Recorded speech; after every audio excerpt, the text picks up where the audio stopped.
Sit rolling around, sitting on doves, can't lie, I was high on shrubs. So time to go back with another video. We were doing top 5 Steelbooks of 2021. These are our favorite Steelbooks of 2021, and I'm excited about this. Some of them haven't came out yet, so I'll be very excited to get my hands on those. I got those pre-order, however. But he's going to tell you how the top 5s work and about our social media and where you can find it. If you scroll down to the description box below, pop it open, you'll find links to our social media accounts. You also find links to our Coffee account and our Patreon account. So if you would like to help us grow, we would appreciate your donations because they are necessary for us to get better at what we're doing. If you don't know how our top 5s work, he's going to start with his 5 and 4. I'll give my 5 and 4, 3, 2, 3, 2. Then we trade off number 1s. And we also have something called the Zemeckis rule, which just means if we both have the same Steelbook, in this case on our list, but one person has it 2 spots or higher, we just won't talk about it twice. We'll just talk about it once. So my number 5 is going to be my only Target Steelbook, and it's going to be Sicario. You got that beautiful slipcase to it. You get rid of all the nonsense. But that Steelbook, it really tells a story. It's art. You got the good guys, Josh Brolin, Benicio del Toro on one side of the Steelbook, and then you got Emily Blunt on the other side of the Steelbook, and how they're rivaling each other. But you see the American flag, and it's like made out of barbed wire and everything. It's just like we're from the same side. Yeah. But this shit ain't as easy. It's not these characters aren't straight. They're jagged like the barbed wire, things like that. The reason why it's my number 5, however, is this is one that's going to look beautiful in 4K, but this is not a 4K. So I'm going to find a cheap one during Best Buy, a Black Friday deal, and just switch it out and sell it to somebody that don't know no better. Got him! So that's what my plan for that is. But the slipcase is something you'll see a lot. I can predict during this video because these things are incredible. Next is going to be one that just came out, and it is Ran, Kira Kurosawa's Ran. I don't have another Steelbook on my shelf like this, and I got a lot of fucking Steelbooks. That there's impressive. The Japanese artwork, it stands out, it pops. You take that slipcase off, it gets even more beautiful on there than the inside, how it works with the samurai helmet with the eyes, the sun, the moon, and you take those out, and it's just like a one piece. Basic Steelbook making 101. Everything goes together. It's simple. It stands out because it's artwork. Like it's like looks like Japanese artwork.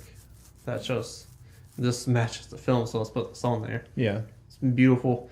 And like I said, for me, who has like I don't know how many Steelbooks you say 100, 150 that you have. Yeah, maybe more. Probably somewhere around there. Yeah, somewhere around there. Yeah, to have that many Steelbooks and to have this one stand out and pop.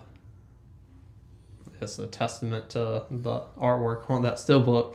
Yeah, I agree. So Rand was actually my number 5. Oh, nice. Yeah, I just forgot to say it because you were so excited about it. I didn't want to. I didn't forget it. But yeah, it's an incredible Steelbook.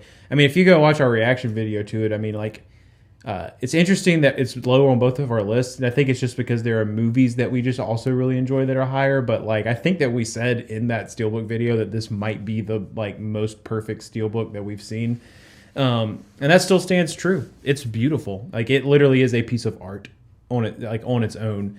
And they nailed that thing. Like it's so good. So that was my number 5 with a slipcase. My number 4 is Shawshank Redemption. It's like just love purples. I love purple, and it's got like the perfect purple on there. But it's also just like super simple. And I think that simple designs make the best Steelbook sometimes. So it's like the way that they laid everything out is like nice. It's just clean and like it's 2 tones. Like it looks super great. And then on the inside, like you have like the iconic like staring up in the rain scene, but it still has that like purple filter on it. And it just is like, it's just beautiful to me. I love that Steelbook so much. So that's my number 4. I went with something simple for my number 3. Ferris Buellers Day Off. The only one I have on my list that doesn't have a slipcase on it. Is that on your list? It's not on my list, but that means that one of the movies that's in my top 3 is not on your list, and I'm surprised by that. But go ahead. The way that red cherry like car pops. It does. Off that Steelbook. It pops. It's so simple, it's simplistic. It gets the character of Ferris Bueller off perfectly with one pose with his fucking feet kicked up in the air.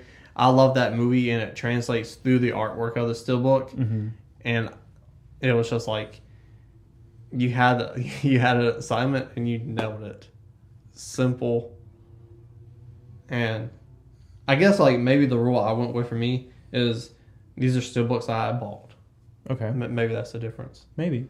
But or buying in one case. But yeah, that and the inside you got the Poses Wall 3. We used that for a older Cinetopical intro, so it has that nostalgia with it too. So I had to make my list, and they did something with the disc, so they touched everything, and it's at a good price point. It's very good. Yeah, excellent movie.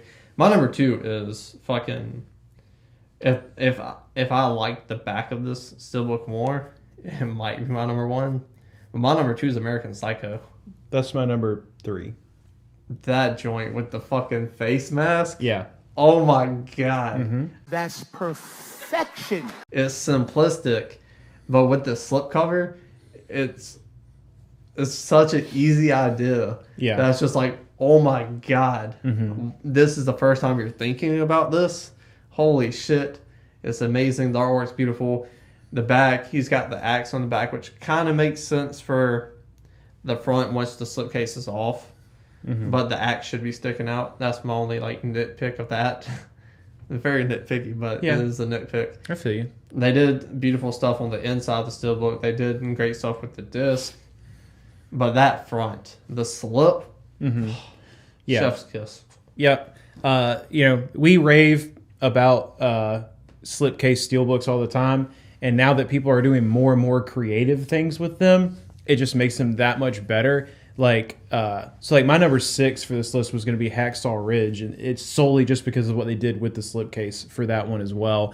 But now that they're doing like super creative things with them, the American Psycho one is probably my second favorite like slipcase on a Steelbook that we've seen where they did something like really interesting with it. And it is so cool because it's literally like he's peeling like the face mask off, and then when you pull the slipcase off, you are in fact peeling his face mask off. And like it just shows like the two sides of this character, the like who he's pretending to be because he thinks it's who he's supposed to be with his skincare routine, to like the unhinged madman underneath. So it's like there's just so much symbolism with what they did with the slipcase with that Steelbook. It's like it's artistic, it's creative, and it like tells you basically everything you need to know about this character, and that's awesome. My number 2 is Apocalypse Now.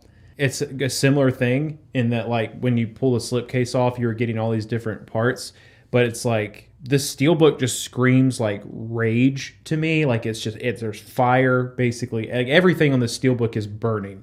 Like even the silhouettes of the faces are just like these big plumes of like red smoke coming into the screen. And I think what does it for me is like, again, that symbolism for what the film, like this movie is in fact about horror. It's about the horror of war. And we get told that at the very end. But like the colors, like the chaoticness, how much it just symbolizes like what this film is intended to really be telling its audience. The way they did that with the Steelbook, it's really cool to me. It's not the prettiest Steelbook because it's just so like wild and like fiery and chaotic, but I think that's the point, and it earns a lot of points for me because of that. Okay. My number 1 is T2. Yeah, that's my number 1. Okay. Yeah. This motherfucker is... Oh my god. If you haven't seen the copper drop for it, the first time seeing it, like my reaction is so like, it's so pure. You were very I stoked. was very excited. I'm still excited about it. They released more pictures of it. Let's start with the front though. You have Schwarzenegger. He's a little fucked up. You take that slipcase off, you see that T-800's face. Boy... Again, same thing with Patrick Bateman. Simple, straight to the point. You understand.